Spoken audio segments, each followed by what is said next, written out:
To be a world-class CISO, you have to make sure you are focused on the right thing. Because what you are focused on ultimately determines the path, ultimately determines your beliefs, and ultimately determines how successful you are. Welcome to Life of a CISO. I'm Dr. Eric Cole, your host, and we'll be taking you on a journey each week on what it takes to be a CISO and what are solutions that you can implement today if you are currently a Chief Information Security Officer or if you want to be one in the future. This is Life of a CISO.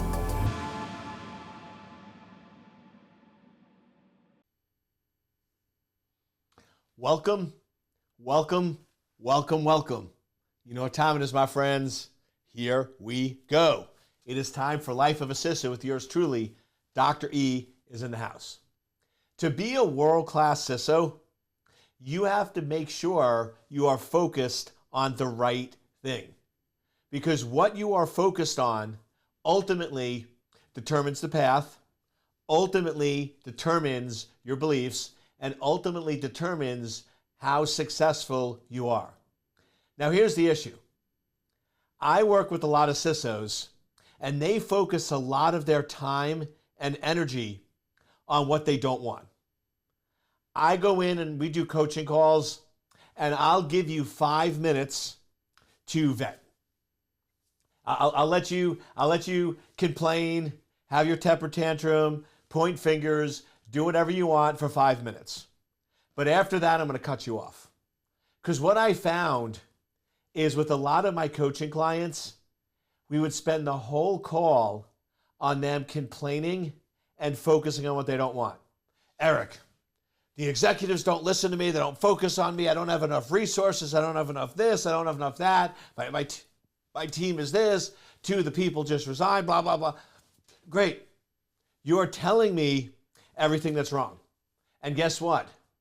If you focus on that, you will continue to generate more of it because you get what you focus on.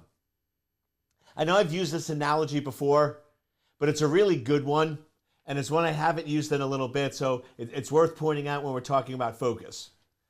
I like supercars. I like going fast. I like convertibles. So I've taken racing lessons where they basically teach you how to drive a car. And here's the crazy thing. How you drive a car to get your driver's license, to pass the road test, and to be safe. That is not how you drive a race car. A race car, you drive completely differently. You are pushing the limits and pushing the thresholds. Now, here's the crazy part. The most important thing with racing is knowing how to use the brake. Going fast is easy, but what you want to do is you want to go as fast as you can into a really tight turn. And you want to, at the very last moment, then hit the brakes as hard as you can to slow down so you can actually make it around the turn. Because if you're going into a really hairpin turn super fast, you're not going to make it. So you then brake very quickly, and then as soon as you're around the turn, you then accelerate as quickly as possible because it's all speed. It's all timing. So you want to be able to get around that track as quick as possible, which means stopping and going, making decisions very, very quickly. So that's really the first lesson. To be a world-class CISO, you need to know when to go fast and when to go slow. And you have to do it very meticulously and make decisions very quickly. If you brake too soon, you're going to lose all your speed. If you brake too late, you go into the wall. So it's knowing the car so well that you know when to go, when to stop, and can make those decisions very quickly. World-class CISOs go super fast. They know when to stop or slow down, and they know and have confidence in themselves to make effective decisions. Next, when you're driving a sports car, things can go wrong. There could be different conditions on the track that could cause you to spin out of control. But here's the reality. You might not control the external factors, but if you want to stay alive, you're 100% responsible for what happens to that car. So regardless of the reason, regardless of why there's oil on the track, regardless of whatever caused you to spin out, if you're spinning out and you're blaming everyone else, you don't survive. Or you get injured really bad. So 100% responsibility. Everything that happens as a CISO is your responsibility. You are responsible for your job, your life, and the cybersecurity of that company. And the sooner you can embrace that, the better off you'll be.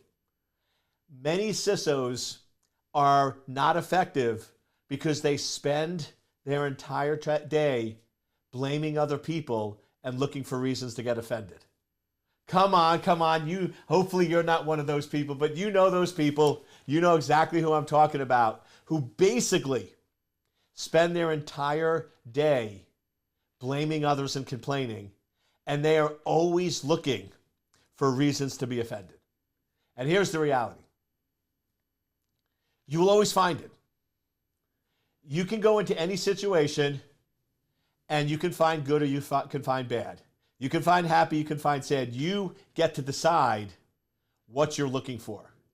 And to me, if you want to be a world-class CISO, look for opportunities to excel. So now we get into the driving. If you've ever taken driving lessons, the way it works is you're in a special car where you're in the driver's seat and your driving coach is sitting next to you. And they have a box. And this box has 4 buttons. And the way it works is each of those 4 buttons corresponds to one of the 4 tires, right? Upper left, upper right, lower left, lower right. And when they hit one of those buttons, it drops the tire and the car spins out in that direction.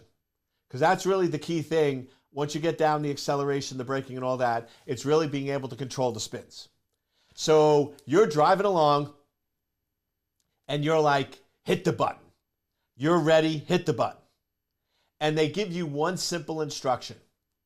And the simple instruction is this. When the car starts spinning, look to the direction you want to go. So as you're spinning, you look towards the track and you steer into that direction. Now, simple instructions, right? Look to where you want to go, steer. Piece of cake, right? I got this. So we're going along, and sure enough, hits the button. And you start spinning. What does everybody do? You do what you're supposed to, right? You look to where you're supposed to go and no. Everybody looks at the wall. Because everybody wants to see themselves die, right? No, fear takes over. So you start spinning, and your natural reflex is to focus on the wall of where you don't want to go. And the driver immediately takes your head and puts it to where it needs to be. And I tell you, it takes a lot of reps to get this down. Because then the second, third time, you're like, okay, I got this. And you start spinning, and where do you think you go naturally, without even realizing it, to that wall? Because that's what people focus on. They focus on what they don't want. And here's the reality. If I start spinning in that car, and I focus on the wall, and I look at the wall, what is going to happen 100% of the time? I'm going to steer right into that wall. So you look at the wall, you look at what you don't want, and you create it. So if you're focusing on what you don't want, it's going to be created every single time. Now, to be fair, if the car starts spinning and I focus on where I want to go and I start steering that direction, is it a guarantee that it's going to go that way? No, you still once in a while might hit the wall, but there's a probability, and a pretty strong probability, if you focus on where you want to go, that's what will happen. the car will automatically, because you're steering in that direction, will automatically get back on track and continue to go around the racetrack. So that's the lesson here. As a CISO, are you focused on the wall or are you focused on where you want to go? Focusing on the wall is looking at all the things that are not going your way. Executives that are not supporting you, not enough budget, all those factors. Focusing on the track is focusing on risk. Cybersecurity comes down to risk management. And it's crazy because almost any textbook or any course you take on cybersecurity will tell you about risk, yet very few CISOs are focused on it. If you want to be world-class CISO and really security engineer, focus on risk management. Now let's step back just to set the context. What is cybersecurity? If you're the chief information security officer and you're responsible for cybersecurity, for the strategic direction of cybersecurity across the business to help revenue and profitability of the overall organization, then we should be able to define what cybersecurity is. Now, if you've listened to my podcast before, you should know the answer. I've covered it many, many, many times. But for those of you that are new, I urge you, give me a one-sentence definition of cybersecurity. It's the craziest thing. Crazy. I know people that have worked in cybersecurity for 10 years. I know people that teach this for a living. And when you ask them, give me a definition of cybersecurity, they can't. Well, you know what it is, Eric. It's sort of securing stuff. It's sort of protecting stuff. It's sort of keeping things safe. You ask executives, I do this because I do executive forums, and I ask them, give me a definition of cybersecurity.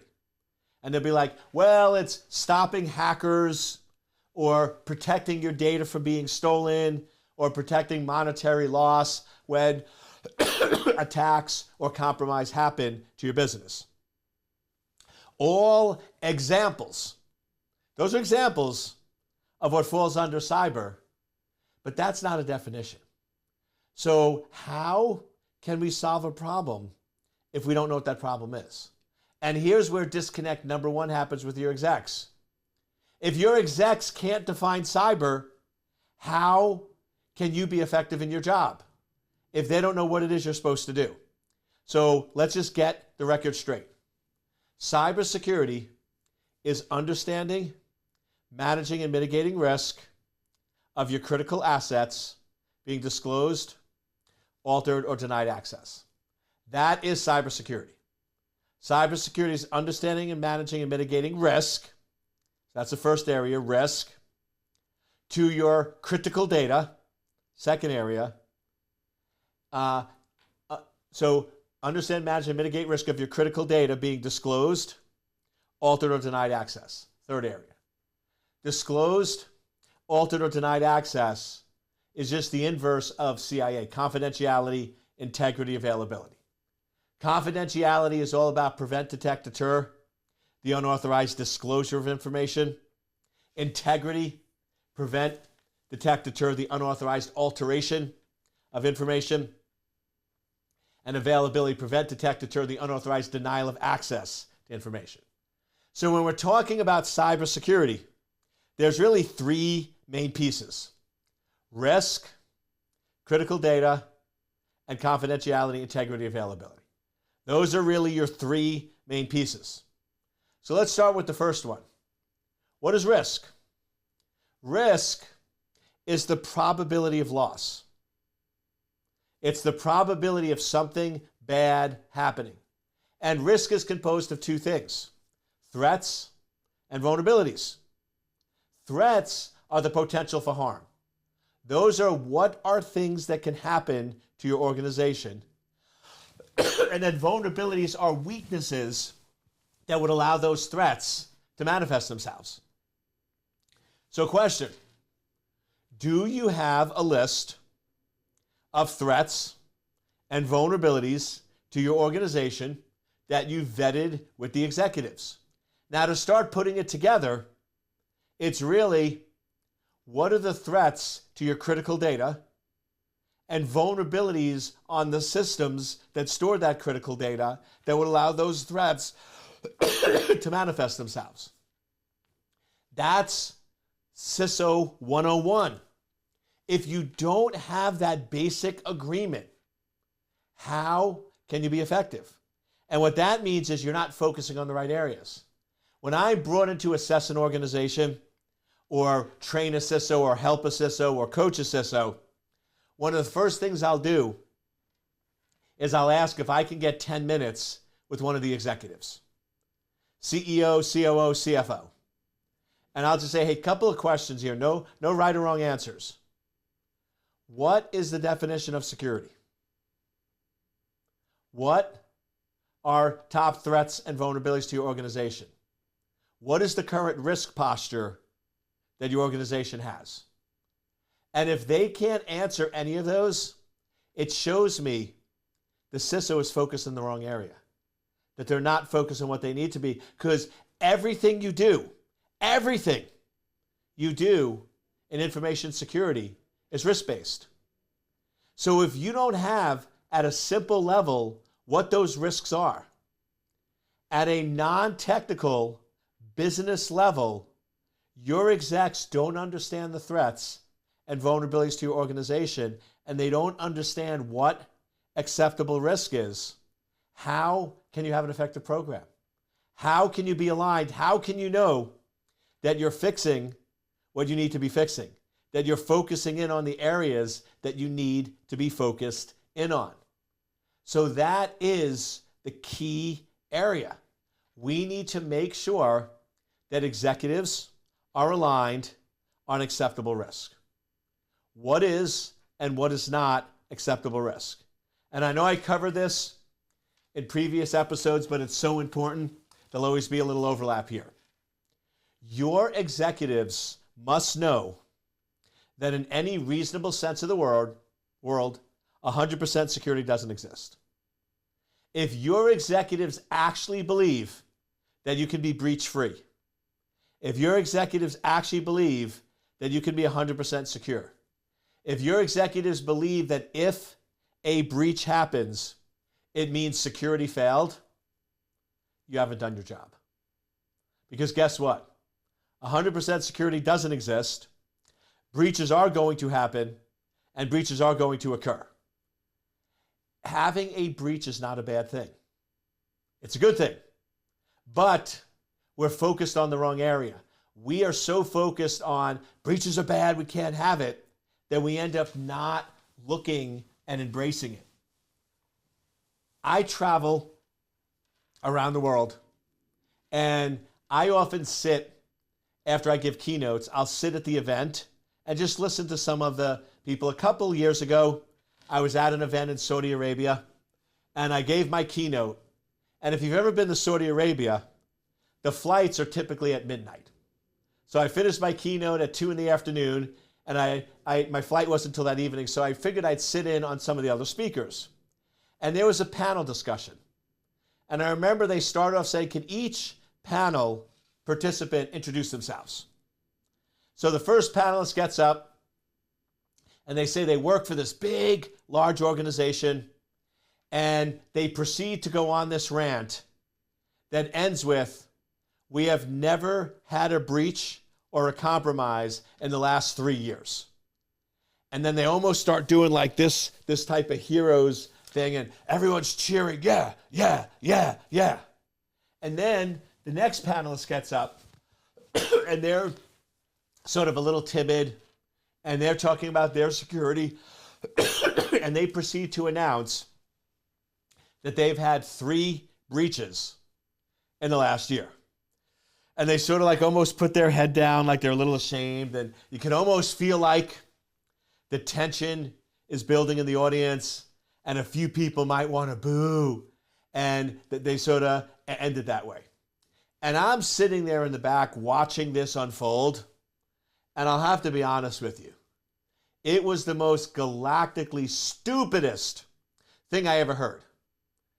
The CISO that said they never had a breach in 3 years should have been booed off stage. Are you really that naive to think that a Fortune 100 company has had no attacks, no compromise, no breaches for 3? Are you kidding me? You're just not looking in the right spot, and you're focusing on things that you shouldn't be focused on. And the one who said they had 3 breaches in the last year, they should have been cheered. They're a hero because guess what? They're doing their job.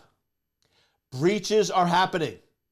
Compromises are happening. If you're not finding them, it's not because they're not happening, it's because you're not looking in the right area. You need to make sure you're focused on what's important. I remember this was probably a good 15, 20 years ago, but I was teaching at a training organization, and one of the head folks, Steven, me and him were basically doing a whirlwind tour. So we did 3 different countries, 3 different weeks. So we basically taught, travel, and just boom, boom, boom, boom, just went around the world teaching people about cybersecurity. And the last spot we ended up was in Hawaii. And we had one down day, and he took me out on a boat to do whale watching. And I remember I'm sitting in the boat with him talking, and I'm looking at the left-hand side of the boat. Beautiful mountains, beautiful scenery, beautiful water, no whales. He is all of a sudden getting so excited. Oh my God, that's so beautiful. That's great. That's crazy. And I'm like, what's going on? And he literally reaches over, grabs my head, turns it to the right.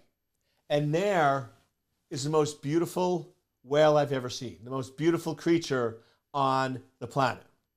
Now, question. If I wasn't with Steven and I was by myself looking at the left-hand side, would it have been a correct statement for me to say there's no whales in the ocean? Even though I didn't see any, that's not a true statement. I was looking at a very small segment. But as soon as I changed my perspective, as soon as I looked in a different area, there were the whales. So the issue is, the whales are out there. If you're not finding them, do something different. If you're not finding, look in a different area. And that's my comment. If a CISO comes up to me and says, we have not had a breach in 3 years, my response is, can we change that statement? You have not detected a breach in the last 3 years, and my recommendation is what you're doing is broken. Because there are attackers out there. There are breaches out there. If you're not finding them, you're looking in the wrong area. So change your focus. If you keep doing what you've always done, you'll keep getting what you've always had. So world-class CISOs know that there are attacks out there. They know that breaches happen. And if they're not finding them, they implement new strategies. They implement new approaches, and they keep looking in different areas. But you need to make sure the execs know that 100% security doesn't exist. The way that I always like to say it is, you're the rule of security, the law of cybersecurity. Whenever you add functionality, you decrease security. Whenever you add functionality, you increase risk. Now, I love this because I'll always get some people go, Eric, I sort of hear what you're saying, but I don't really agree with you. I don't really agree that that's a law and that really is in effect. And my response back is, great. You don't have to believe in gravity. You can say gravity doesn't exist. But guess what? You can't ignore it, and it's still at play. If you walk off a 10-story building and you don't believe in gravity, it will be introduced to you very quickly. So whether you want to believe in something or not doesn't change the facts that when you're adding when you're adding functionality, you're decreasing security. Which means, and this is the most important thing for a CISO, our job as Chief Information Security Officers is to focus on risk. Our job as Chief Information Security Officers is to get everyone else to focus on risk. Our job is not to say no and not to be responsible. Here's the problem. In most organizations, the managers, vice presidents, directors, and executives, they are responsible for their business unit. They are responsible for the organization. But they also have all the authority. But here's the problem. When it comes to cybersecurity, they have all the authority, but you have all the responsibility. So that's problematic. Because now, if they're going to roll out a new system that has a ton of functionality, which means a ton of risk, and you tell them this is not appropriate, this does not align with our risk posture, and they do it anyway, and a major breach happens, who gets fired?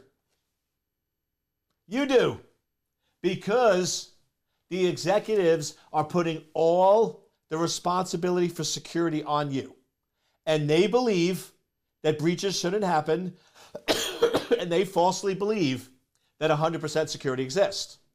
So now, this is why security is really bad in so many organizations, because there's no risk posture.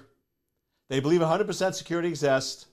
They give all the authority to the business leaders to do whatever they want, and you have all the responsibility for security. That's a broken model, because it's not giving the power where it needs to. So what I do, and what world-class CISOs do, is those with the authority have the responsibility. So you go in and you educate that, hey, there's no one-size-fits-all, 100% security doesn't exist here, and every time you add functionality, you decrease risk. So guess what? We're going to give the business units all the authority and all the responsibility. And here's how it works. If they're going to do something that's within our risk posture, it's within the acceptable level of risk, they can do it.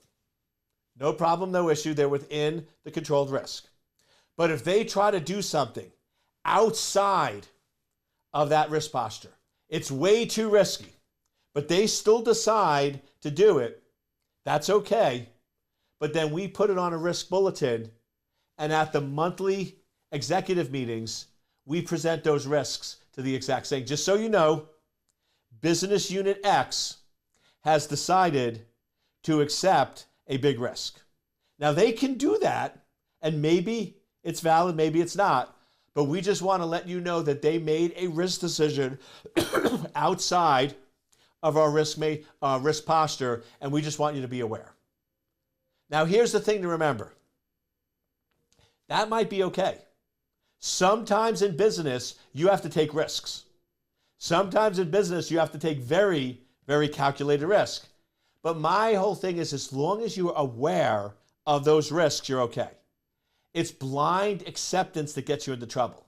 So chief information security officers, they train the other execs.